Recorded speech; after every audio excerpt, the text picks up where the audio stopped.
আসসালামু আলাইকুম আপুরা বুয়ারা খালাম্মারা কাকি আম্মারা। আজকে মুই আমনে বললে কি মজার একটা খাওন বানাই আনছি।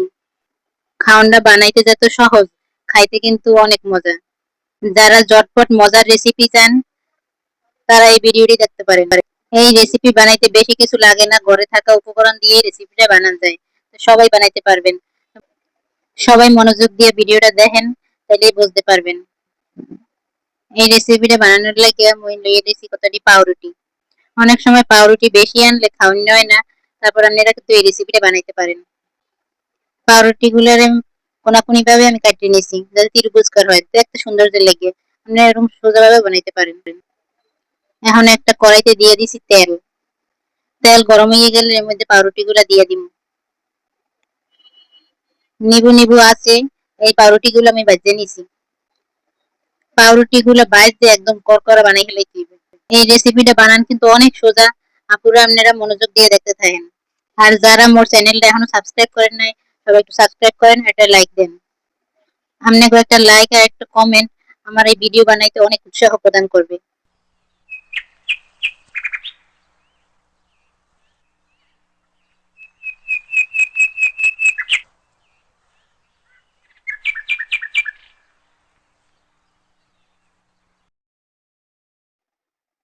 সবগুলো পাউরুটি মুই এরকম ভেজে নিছি। কালার গুলো আপনারা দেখতেই বুঝতে আছেন কত সুন্দর হয়েছে, একদম মচমচা। হ্যাঁ, এরপর এরকম খুন্তির উপরে দৌড়িয়ে তেল জড়াই নিতে আছি যাতে তেলেতে না থাকে।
সবগুলো পাউরুটি মুই এরকম করে ভেজে লইছি।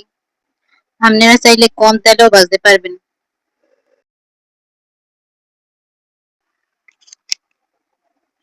এরপর একটা বাড়িতে একটু পানি দিয়ে এর মধ্যে আমি দিয়েছি একটু কাস্টার্ড পাউডার, 1 চামচ কাস্টার্ড পাউডার নিছি আমি। আর একটু নিছি কর্নফ্লাওয়ার। কর্নফ্লাওয়ারটা না দিলেও হয়, একটা যে কোনো একটা দিলেও হইবে, যাতে এই যে এটা ঘন হয়। পানিতে ভালো মতন মিশিয়ে তারপর দেওয়া লাগবে। এবার চুলায় বসিয়ে দিয়েছি 1 লিটার দুধ। এখানে আমি লিকুইড দুধ নিছি। আপনারা গুঁড়া দুধ দিয়ে এই রেসিপিটা বানাইতে পারবেন। দুধ ভালো মতন উতলাইলে এর মধ্যে দিয়ে দিছি 1/2 কাপ চিনি। মিষ্টিটা আপনারা আপনাকে পরিমাণ মতন দেবেন, বেশি খেলে বেশি দেবেন, কম খাইলে কম দেবেন। দুধ যে সময় উতলেই উঠবে এই সময় আপনি এর মধ্যে দিয়ে দেবেন ওই যে কাস্টার্ড পাউডার গুলাই রাখছি না, এই জায়গায় কাস্টার্ড পাউডারের পরিবর্তে আপনারা কর্নফ্লাওয়ারও দিতে পারেন। এটা দিছি খালি গণনের লেগে। এরপর আমি এর মধ্যে দিয়ে দিছি অল্প একটু নুন। মিষ্টি জিনিসে নুন দিলে আমার কাছে ভালো লাগে, আপনারা নাও দিতে পারেন।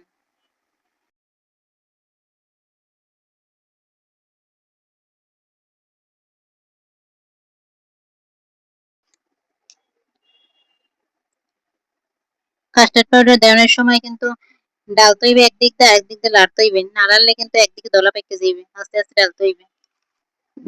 এরপর 2 মিনিটের মতন এটারে জাল দিতে হইবে। জাল দিয়ে যে সময় উতলাইবে এরপরে নামাই ফেলাইতে হইবে।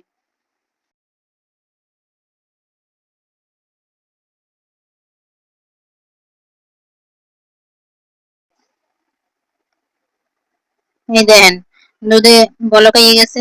এখন এটা নামাইয়ে ওই যে পাউরুটি গুলো সুন্দর করে সাজাইয়ে রাখছি, এরপরে দিব ডাইলে। এই যে সুন্দর করে ডাইলে দিতে আসি, দেখেন এখন একটু লিকুইড মনে হইলো, আস্তে আস্তে কিন্তু এটা জমে যাইবে। আর এই খাবারটা আপনারা ফ্রিজে রেখেও খেতে পারবেন, আর গরম গরমও খাইতে পারবেন। ফ্রিজে রেখে খাইলে ঠান্ডা ঠান্ডা মানে মজাটা বেশি হইবে। 2 মিনিট এরকম রাখতে দিব। এবার সব পাউরুটি গুলো একদম নরম হয়ে যাবে আর রসটা ভিতরে ঢুকে যাবে। ব্যাস রেডি হয়ে গেল মজার খাওন। আপনারা যারা ঝটপট কোনো মজার খাওন চান আপনারা এই রেসিপি বাসায় ট্রাই করবেন। সবাই ধন্যবাদ। সবাই বাসায় বানাইবেন আর কেমন হয়েছে জানাইবেন।